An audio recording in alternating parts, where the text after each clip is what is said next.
Welcome to all to my PowerPoint presentation. I will start with NCERT, class 11, history, third chapter, and empire, three continents. Three continents are the Europe, the maximum part of Europe, Africa, and Middle East. These three continents that we are going to study under the chapter and empire across three continents. It is nothing but the Roman Empire, which ruled most part of the Europe, and limited part of Africa and the Middle East, that is Asia. It is part of West Asia.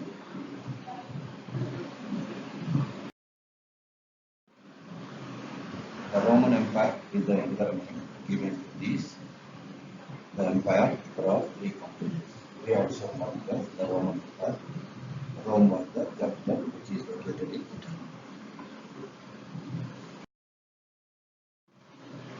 How to learn this lesson? That is very, very important.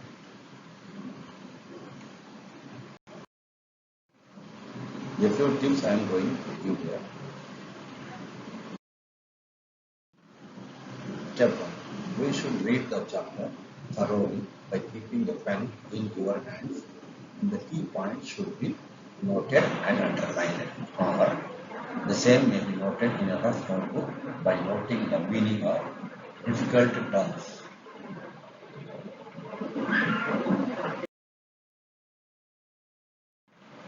Step 2. After reading, we should divide the content into different sections and categories.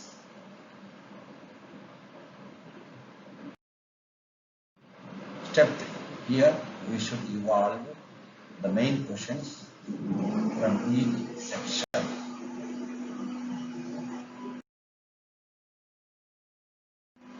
Step 4. Preparation of each question with key answer points.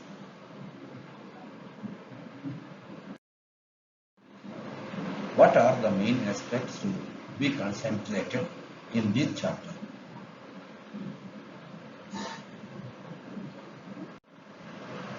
First of all, we should see the sources.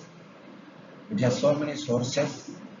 Some of the sources are given here, the coins, the structure, and the coins, the structure, that is the inscriptions written on the hard stones. These are buildings, monuments are buildings, tools, royal tools of the pyramid, pottery. These are all some important sources to know about the Roman Empire or an empire across the continents.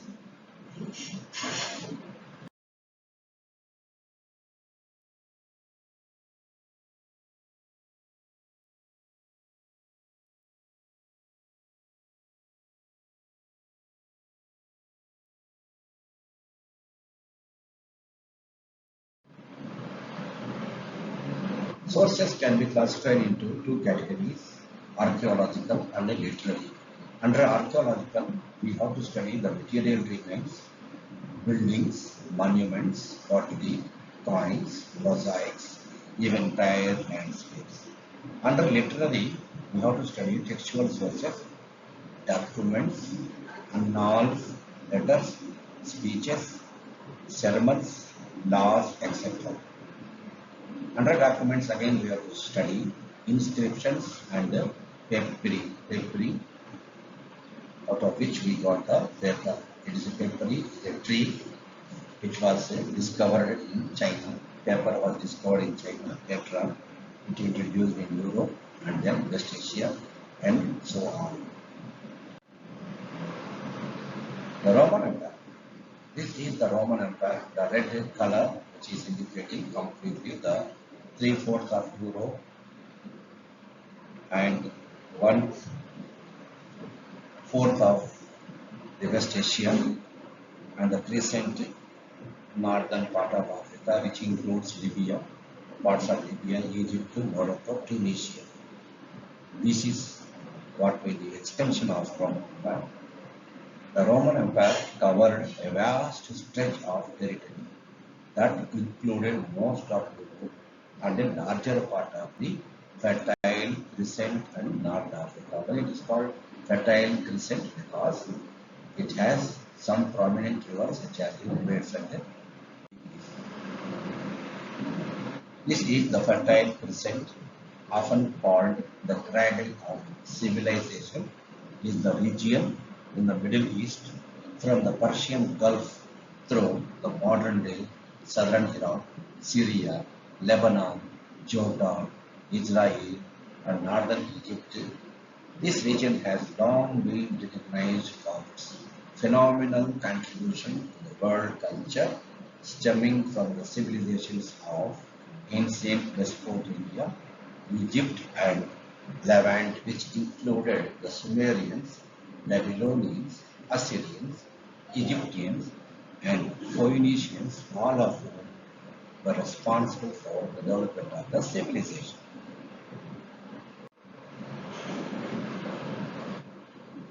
From the 5th century onwards, the empire fell apart in the west but remained intact and exceptionally prosperous in its eastern half. From 5th century onwards, the eastern portion of this area, in the eastern side, has become very, very prosperous. Constantinople, Constantinople became the capital of this eastern part of the Roman Empire. That has become very powerful after the 5th century. Two powerful empires of that age. One is the Roman Empire, and the other is the Iranian Empire. Both empires are very, very powerful. One is governing the entire part of Europe, little part of the Middle East and the North Africa, whereas the Iran is controlling maximum part of Iran, Iraq, and some parts of Syria, and then controlling Turkey. Two powerful empires that ruled over most part of Europe are North Africa and the Middle East, known as Rome and Iran. They were rivals and fought against each other for much of their history throughout the ages, being fighting to gain upper hand on each other. Their empires lay next to each other, separated only by a narrow strip of land that ran along the river Euphrates. Euphrates, which is located in Babylonia, in Mesopotamia, that is the demarcation of the Iranian Empire and the Roman Empire. This is the Eastern Roman Empire, which is also known as Byzantine Empire, the blue color, which has become a prominent, wealthy, prosperous empire in the 6th and 7th centuries that we shall study in the coming course. Eastern Roman Empire is also known as Byzantine Empire. Its capital is Constantinople, which is now called as Istanbul because it was occupied by Turkey in 1453 and then changed the name to Istanbul, which is the largest city in Turkey today. The importance of Mediterranean Sea. What is the importance of Mediterranean Sea, which is lying south of the Roman Empire? This is the Mediterranean Sea. It is the boundary of West Asia and Africa and southern part of Europe. Many of the southern European countries are attached to the Mediterranean Sea. Why it is very, very important? Europe and Africa are separated by a sea that stretches all the way from Spain in the west, this is Spain in the west, to Syria in the east, Syria in the east.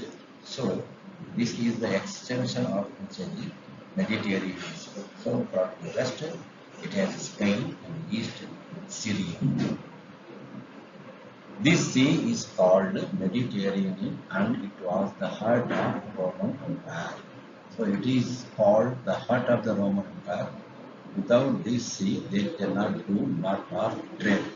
So it has become immense important for Roman Empire. Rome dominated the Mediterranean and all the region around that sea in directions north as well as south.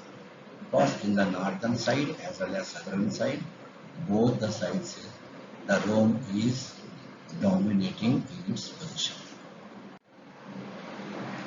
Geographical location. If you just see the Roman Empire, we have to see the geography, what are the important surroundings. It has to the north, the empire was formed by two great rivers, the Rhine and the Danube. Both are the northern boundaries of the Roman Empire. This is river Rhine. This is river Danube, which is called continental river because it is flowing in different countries of Europe. To the south, a huge desert called the Sahara. Sahara is the largest desert which is lying to the south of this Roman Empire. That is also one of the important landscape. This vast stretch of territory in between was the Roman Empire. So whatever in between Sahara and then Danube river here, Danube and the Rhine river, and then you can say the Syria to Spain. This is completely what we can call the Roman Empire. The Roman Empire is what we have to see. Then Iran, we'll see what is Iran. This is Iran. Just to see, for example, this is Iraq. Little part of Iraq also was there in the Iranian Empire. This is Iran. This is the Black Sea, and this is Persian Gulf, and it is one of the important biggest empire along with Roman Empire in the ancient times. Here our Prime Minister of India is discussing with the President of Iran on some bilateral issues. Iran controlled the whole area south of the Caspian Sea. This is the Caspian Sea. South of the Caspian Sea, they are controlling whole area. This is Caspian Sea. This is Black Sea. This is Persian Gulf. This is the Red Sea, and this is Mediterranean Sea. These are all the important seas located around Iran, and sometimes large part of Afghanistan as well. And it is also controlling this part of Afghanistan also, and it was divided up most of the part. So now this is Iranian Empire covered the Afghanistan, Iran, part of Iraq, Syria. These are all the important areas lying in the Iranian Empire. Two phases of Roman Empire.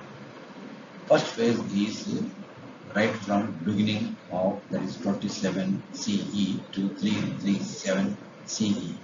Now we cannot call it as AD, but we have to call it as CE, that is Common Era. The Roman Empire can be broadly divided into two parts or two phases. One is early Roman Empire up to 3rd century, that is 27 CE to 3rd century, and the late Roman Empire after 3rd century to till 6th century. This is what we have to study. The key institutions of Roman Empire are, there are three main institutions which had much influence on Roman Empire. These institutions are the Principate. This is Principate. King Augustus is the first important Roman emperor who established the Principate. Principate means a leading citizen. The Senate. This is a bureaucracy, bureaucrats, and it is next to king. Their position is very high in Roman Empire. They are Roman class. And the army. Army is the next important key institution of Roman Empire. First is Principate, led by king. Second one is the Senate, which is bureaucrats or nobles who occupied prominent positions in the Roman Empire.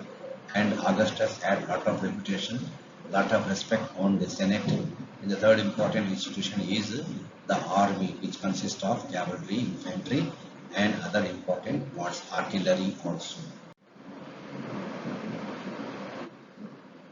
The regime established by Augustus, the first emperor, in 27 BCE was called the Principate. This is the Principate, and he is Augustus, and this is the Senate house. All those who lived in the empire were subject of a single ruler, regardless of where they lived, what they spoke, whatever language they spoke, whatever area they lived on, or the subject or people of the Roman Empire, according to this theory, Principate, which was established by Augustus in 27 BCE, before Common Era. Although Augustus was the real source of authority, due to the fiction kept alive in the empire, he was only the leading citizen and not the absolute ruler. This was done out of respect for the Senate, the body which had controlled Rome earlier. Many centuries, the Senate controlled the Rome, and the king was puppet. And now, and what Augustus did to give virtue was respect to the Senate. He told that I am just a leading citizen, not absolute monarch, not a despot, not autocratic ruler. The Senate, the next important institution is Senate, is also known as noble and very powerful, very wealthy class, and they are all enjoying all privileges, held 90% of the land, held 90% of the wealth, and they are the wealthiest class of Roman Empire, and they are Italian descent, mainly landowners. Most of the Roman histories that survive in Greek and Latin were written by them only.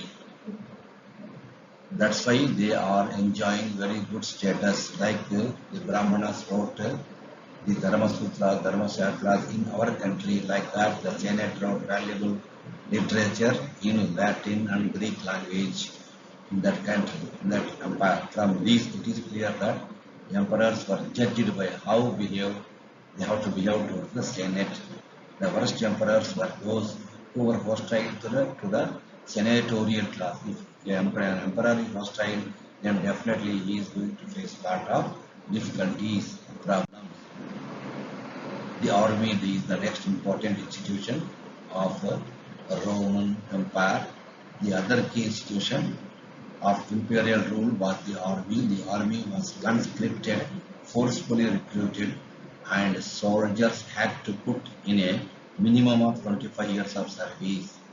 The existence of a paid army was a distinctive feature of the Roman Empire. It was the largest single organized body in the empire, which is around 6 lakhs, or you can say number. It is the fourth in the 4th century, and it was one of the largest army in that time, and it certainly which could determine the fate of the emperor. The soldiers would constantly agitate for better wages and service conditions. These agitations often took the form of mutinies if the soldiers felt let down by their generals or even the emperor.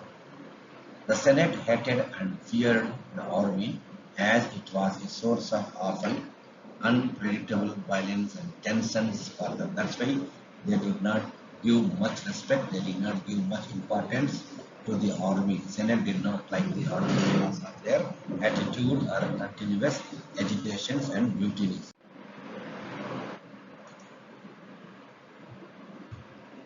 The Roman Empire and its glory.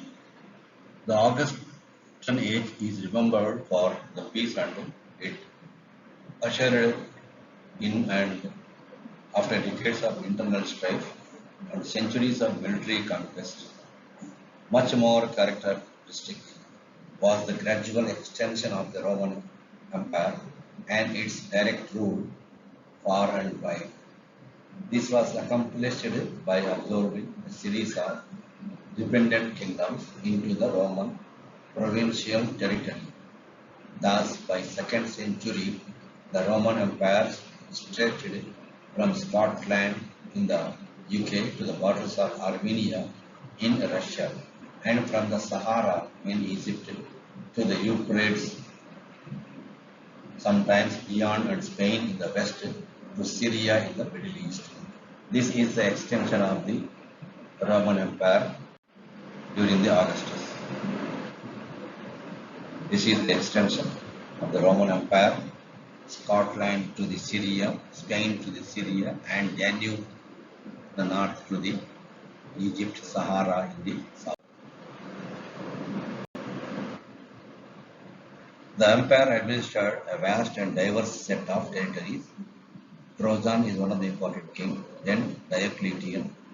These are the two important Roman emperors who ruled after Augustus.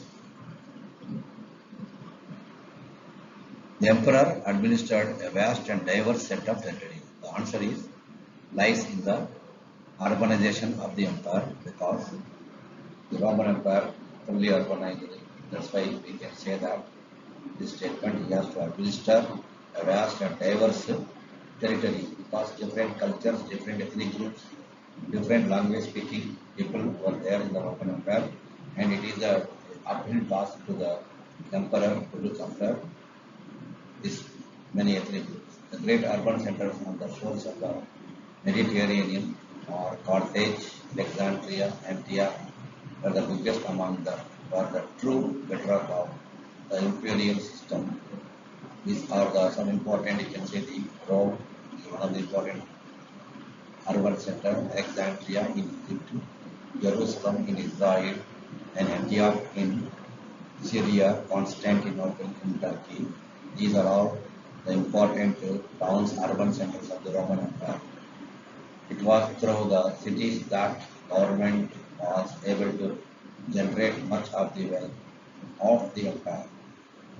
The local upper classes actively collaborated with the Roman state in administering their own territories and raising taxes from them. Throughout the second and third centuries, the provincial upper classes emerged as a new elite of administrators and military commanders, and became much more powerful than the senatorial class. That is one of the important development took place in the 3rd century and 2nd centuries.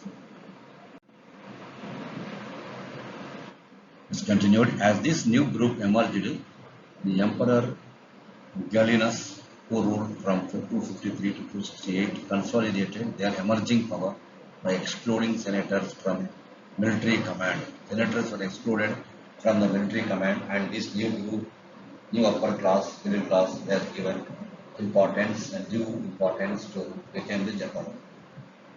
But individuals of Italian origin continued to dominate the Senate at least till the 3rd century. In the 3rd century, and the Italian origin Senate continued to dominate. This trend ultimately reflected the general decline of Italy within the empire, both political and economical, and the rise of new elites of wealthier and more urbanized parts of the Mediterranean, such as the south of Spain, Africa, and the east. The 3rd century crisis.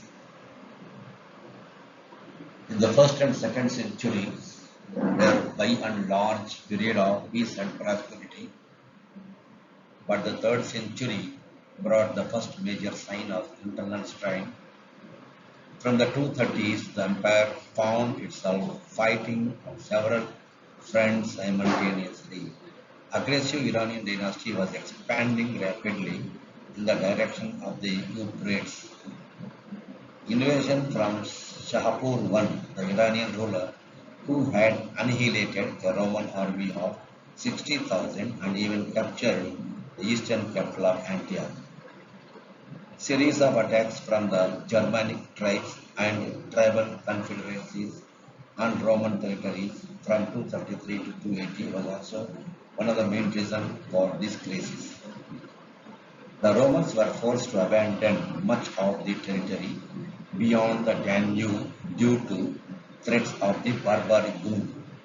Beyond the Danube, The barbaric people were uncivilized people, they were attacking and then troubling the Roman Empire. That was also a reason for these third century crisis. The rapid succession of emperor in the third century, there is 25 emperors in 47 years, was the main reason for the crisis of third century, whereas the first and second centuries had the peace and prosperity in Roman Empire. Gender, literacy and culture. Gender means male and female. Literacy means a person who is able to read, write and speak, but he should be above 7 years as today's condition. Culture includes culture, architecture, literature and your food, dress, everything include culture. Culture is a broader concept. The position of women and gender status.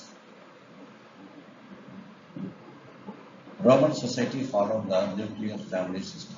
Very small family belongs to wife, husband, children.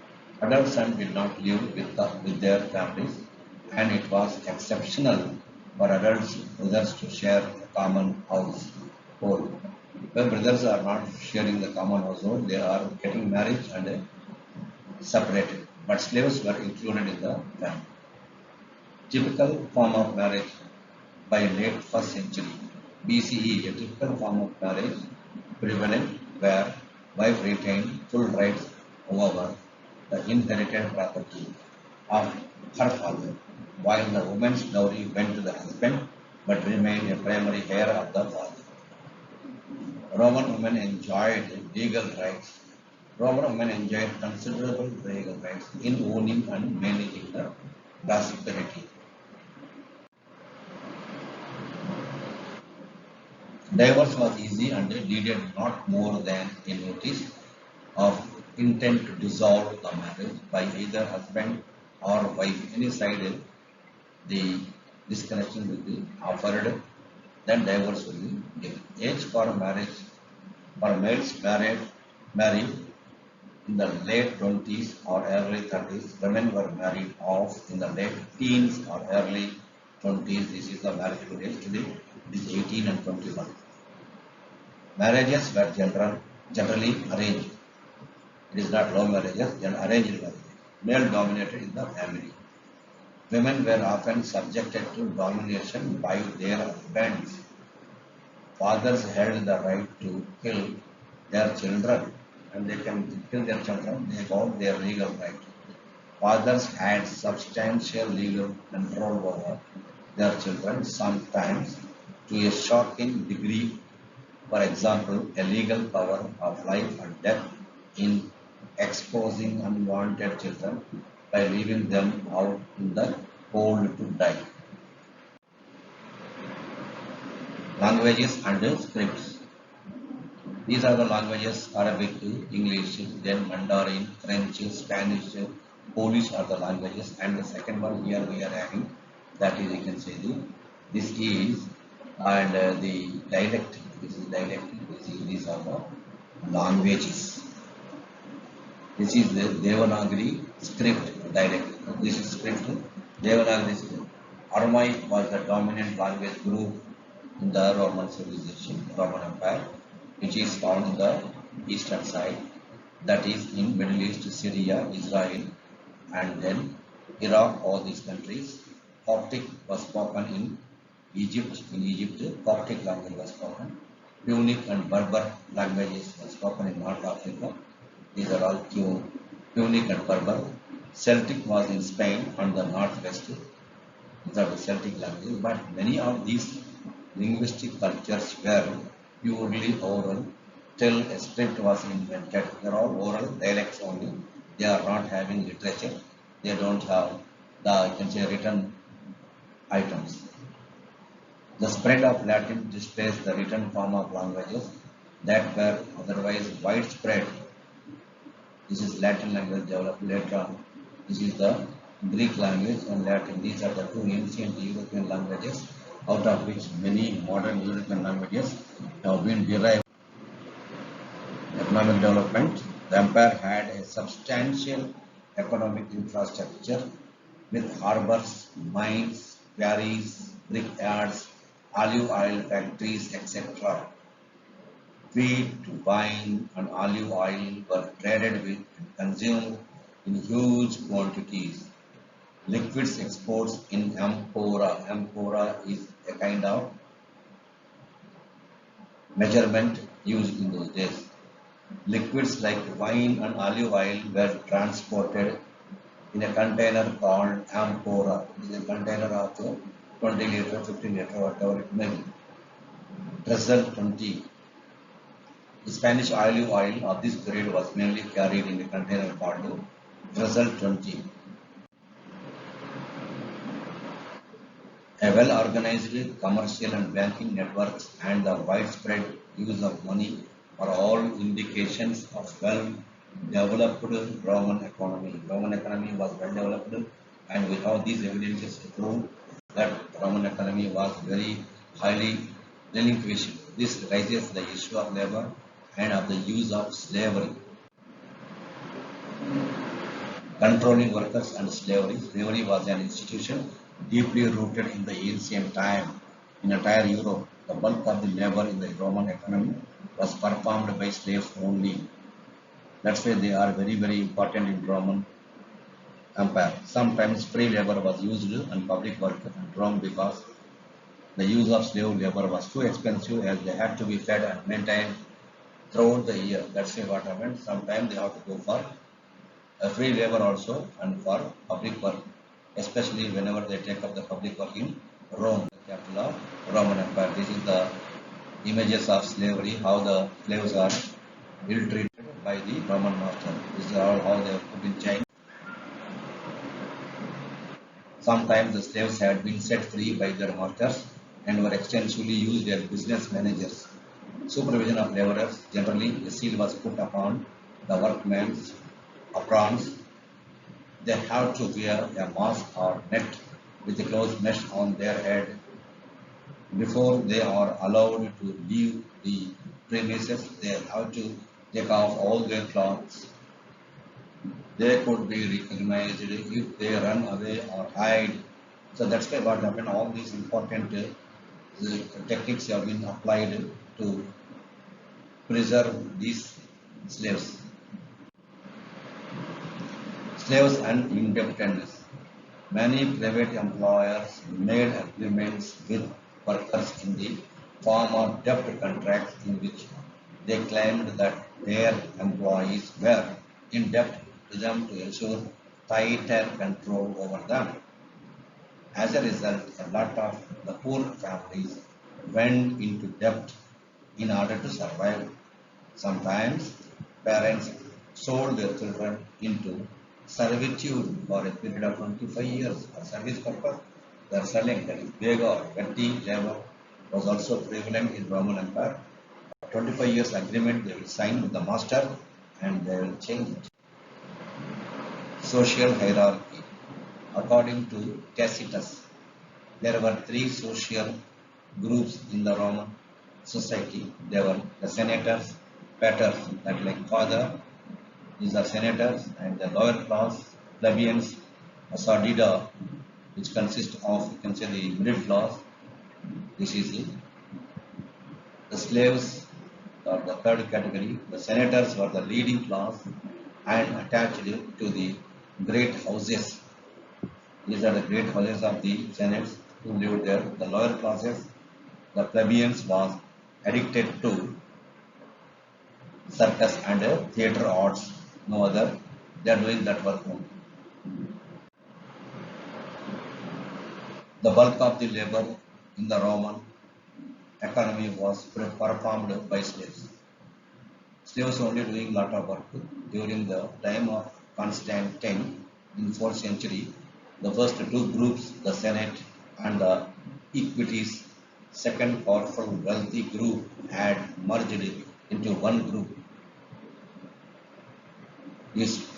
The lower class were collectively as called as humiliors, literally lawyer, mostly the rural laborers.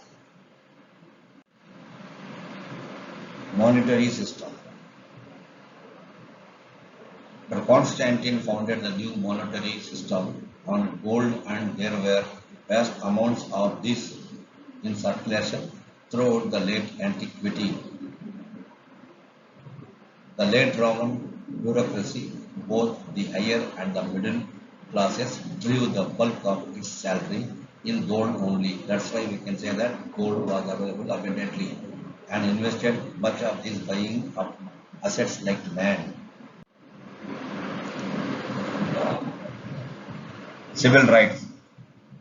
Civil rights are very, very important for human being to shape the personality. Rights may be of two types, political rights and civil rights. Civil rights are also known as basic rights. They are fundamental rights, and nowadays what happened in the entire world, people are fighting to get their civil rights. There was a movement called Civil Rights Movement in America, which was led by Martin Luther King Jr., and there was apartheid in South Africa, which was fought by black people against the white people. Ultimately, they won and formed the government, and civil rights people are fighting and getting. The Roman state was an authoritarian regime, and the government suppressed any protest with violence. A strong tradition of Roman law limited the powers of the most of the emperors and protected the civil rights. So 12 law tablets have been framed in Roman culture, and that has reduced the powers of the emperors and given more rights to the people, and they enjoyed civil rights and the basic rights. Late antiquity culture from 4th to 7th centuries. We call it as late antiquity, the late culture. So the late antiquity is the term now used to describe final stages of the Roman Empire. It was a period in the evolution and breakup of the Roman Empire from the 4th to 7th centuries. The period saw momentous developments in religion. The Emperor Constantine made Christianity as the official religion. Diocletian period. Diocletian was the greatest emperor, also fortified the frontiers, reorganized provincial boundaries, and separated civilian from military functions, granting greater power to the military commanders. That is, military commanders were known as duces, duke, or duces, whatever we are having. Fortified cities, these are the fortified cities built by the Diocletian, and during his period, like that, he covered entire the field area, the hinterland, and agricultural tracts, and also the defense areas. All were fully covered. Constantine period. Constantine was the famous Roman emperor who consolidated many of the changes and added with his own. His chief innovation was in monetary sphere. He introduced a new denomination called the solidus, a coin of 4.5 grams of pure gold minted on a very large scale and circulated in millions. The other area of innovation was the creation of a second capital at Constantinople, at the site of modern Istanbul, which is located in Turkey and previously called as Byzantium. It was surrounded on three sides by the sea. The Constantinople is surrounded by three sides by the sea. That's why it is very, very strategic place. The monetary stability and an expanding population encouraged the economic prosperity and growth. There was a strong urban prosperity with new forms of architecture and luxury. The ruling classes were wealthier and more powerful than ever before. Larger parts of the Near Eastern countryside were more developed. That's why Constantine was the greatest emperor of Rome. Cultural developments. The traditional religious cultures, both Greek and Roman, had been polytheist with a variety of cults from both Roman and Italian gods. Polytheist means they are worshipping number of gods. That is one of the important custom in Rome, especially in Italy. Jupiter, Juno, Minerva, and Mars, as well as Greek and Eastern deities, were worshipped. These gods were worshipped in thousands of temples, shrines, and sanctuaries. Judaism was another important religion of Roman Empire, along with Christianity. In the western provinces, the Christian bishops waged battle against polytheism. Poly means many, theism means believing in God. Polytheism was condemned by the Christian bishops, and they also condemned the beliefs and practices of such idol worship. The powerful bishops enforced a moral rigid set of beliefs and practices. The general prosperity was especially marked in the east where population was expanding. Disintegration in the west. In the west, the empire fragmented politically as Germanic groups from the north took over all the major provinces and established the post-Roman Empire. Justinian prosperity. Justinian prosperity. In the east, the empire remained united. The reign of Justinian was the mark of prosperity and imperial ambition. He recaptured Africa from the Vandals in 533, but his recovery of Italy from the Ostrogs left that country devastated. Iranian invasion. By the early 7th century, the war between Rome and Iran had flared up again. The Sassanians, who ruled Iran since the 3rd century, had launched a wholesale invasion on all major eastern provinces, including Egypt, and there was lot of gain for them due to this. Arabian invasion. By 642, large parts of both the Eastern Roman and the Sasanian empires had fallen into the hands of Arabs. With the support of Arab tribes, Islamic State was emerging first within Arabia and then in the Syrian desert and on the fringes of Iraq. As we will see in Theme 4, the unification of the Arabian Peninsula and its numerous tribes was the key factor behind the territorial expansion of the Islam. This is map work you have to do, and these are all you have to first study properly. The antique Aquitania in France, that is Gaul, is the old name of France. Like that we have Hispania, that is Spain, and like that Morocco, and then Tunisia, Egypt, Macedonia. These are all some important things. Just go through the map and do all these bold places on the map of Eurasia and Africa. This map work 1. This map work 2 of West Asia. In West Asia we have Persia, Iran, Armenia, Afghanistan, and then Syria, Palestine, Judea, that is you can say Israel, Arabia. These are the countries you have to mark in the West Asia. This is map number 2. Recapitulation and whatever we have studied in this chapter. Once again we recapitulate. We will just have an idea. We have studied about sources. Second, area and extension of the empire. The importance of Mediterranean Sea. 2 phases of Roman Empire. Besides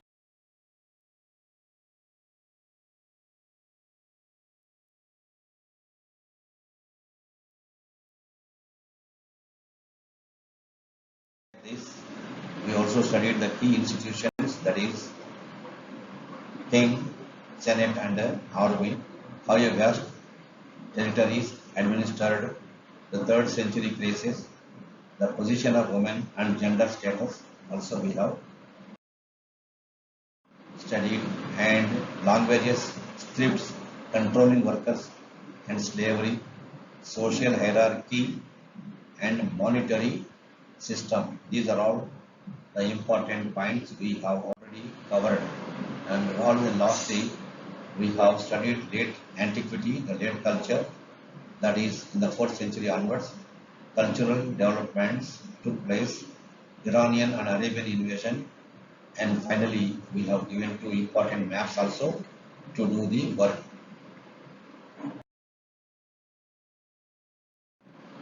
Thank you for patiently watching my video.